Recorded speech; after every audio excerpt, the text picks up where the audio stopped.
So welcome back to this first case of February Friday. In today's case, we're actually going to be going to Canada. Haven't discussed the Canada case in a while. If my memory serves me correctly, I mostly have been staying in the United States because, well, that's kind of the cases that I've just been finding. And plus, they're kind of easier because I guess there's like more information easily available because it's in the United States. And so, of course, we're back in Canada. Let's just go and get started. But if I lay down and I play dead and I stay dead, maybe you'll get sick of being the monster out of my head, under my bed. Think you're something out of my nightmares, seen it right there. But if I lay down and I play dead and I stay dead, then will you get bored of killing me? So, of course, start with the killer. Patricia Boudreau. That is not her maiden name. That is her name that she is recognized as in the media and when she was married to our victim's father. And so Patricia Boudreau was born sometime in 1974. Doesn't have an exact date, but she was said to be born sometime in 1974. And this is not confirmed, but at some point Pitty's mother had apparently committed suicide when she was young. And this is true. Obviously, that's very tragic. But of course, I could not find any record if Pitty's mother is even still alive, or if she did die, was it suicide or was it potentially something else? And so at one point, of course, doesn't say when she would wind up meeting a Paul Boudreau, which is where, again, this is where she gets the last name Boudreau from. And she winds up getting pregnant with her daughter Carissa. While pregnant with Carissa, Pitty and Paul would split. She would start dating Paul's brother Shane, so I guess Carissa's uncle. And Carissa was born on October 4th, 1995. She apparently was said to have dated Shane for 10 years. So Shane was pretty much the father figure in Carissa's life for most of her life. However, her father was still, her biological father was still active in her life, but Shane was pretty much living with Carissa and Pitty, so he pretty much was like the father figure of the household, if that makes sense.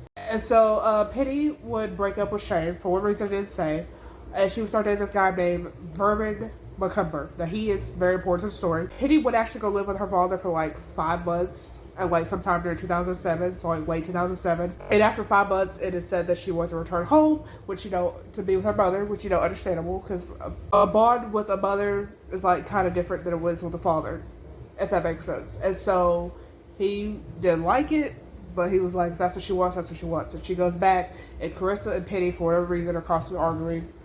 And so Vernon, the boyfriend, did not like this, and so he told Pitty, he's like, look, you either stop the argument with Carissa or I go. So basically it's either her or me. So either you gotta pick a side here.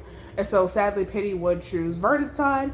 Of course, Vernon did not basically say you have to Carissa, but that I guess is what she took it as, because obviously this is a murder channel, so someone's gonna die. And so sadly on the fateful day of January 27th, 2008, Pitty and Carissa would wind up going to a local grocery store. Pitty would go into the grocery store alone, call Vernon, leaving a voicemail on the phone, why he couldn't answer or what he was doing, doesn't publicly say. She basically called him, pretending to be Patty, basically saying that Carissa was missing and she didn't know where she went.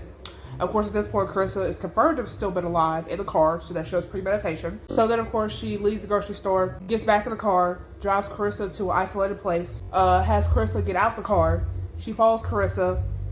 She takes out this string of twine that she got from somewhere, and she strangles Carissa with it, with the last words Carissa allegedly ever muttered were, "Mommy, don't," and then of course, the strangulation that also killed her eventually. So then she would take Carissa's body over to the banks of the La Havre River and basically make it look like that she had been raped. So after all this is done, she would go back home, and it's said that sources say that she told Vernon that night the details of what happened, and he apparently was understandably disgusted, and apparently neighbors had overheard them talking about it.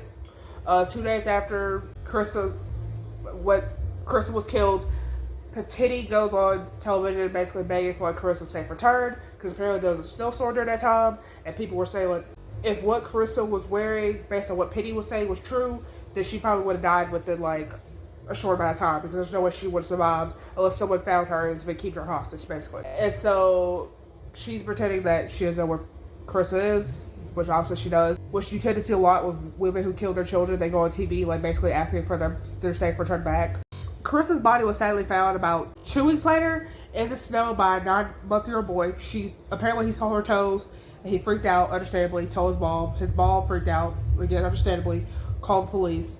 It took 5 days to identify her, and she was only identified through dental records, apparently. Because it said like a young white female, but apparently couldn't confirm it was whether it was or was not Carissa. At this point, it is said that Penny and Vernon were actually arrested, but that information was not made public yet, so it would mess up the investigation. So in case it was not them, and it was somebody else, it would not mess up the investigation, like, at all. Which doesn't make sense, but okay.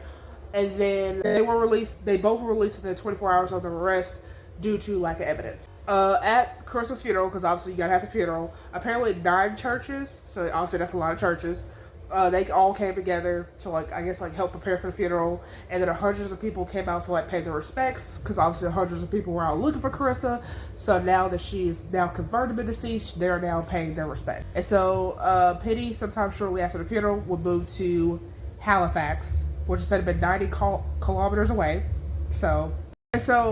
which I don't know how Penny did think this was weird. Apparently there was this man who was an undercover cop, but he was pretending to be a mafia boss, and he was claiming that if you kill for us, I'll get rid of any evidence the police have against you. And then apparently the undercover cop, pretending to be the mafia boss, was like, how do I know you're not going to chicken out? And she was like, oh, I've killed before. And I'll, like, she even took the undercover cop to the area where she killed Carissa, reenacted the murder, basically showing how it happened, and apparently there is video and audio of her confessing to all this. And so on June 14th, according to the timeline, it is said that she is arrested and charged with second-degree murder and she gets life with no parole for 15 years. And due to the Privacy Act, it will not be publicly disclosed if she's even filed for such an application. Of course, the murder happened 15 years ago because this was 2008.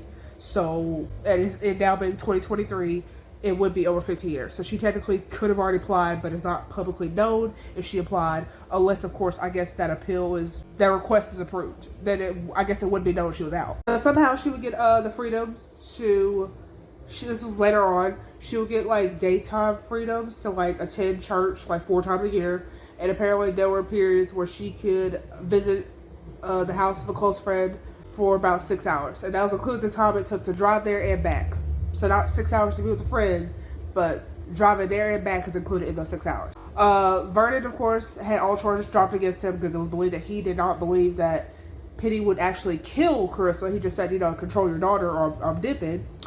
And so all charges dropped against him. The latest known information that I could find about him is that he apparently, sadly, has started drinking and had extreme remorse for Carissa. So yeah, that was the case of Penny Boudreau.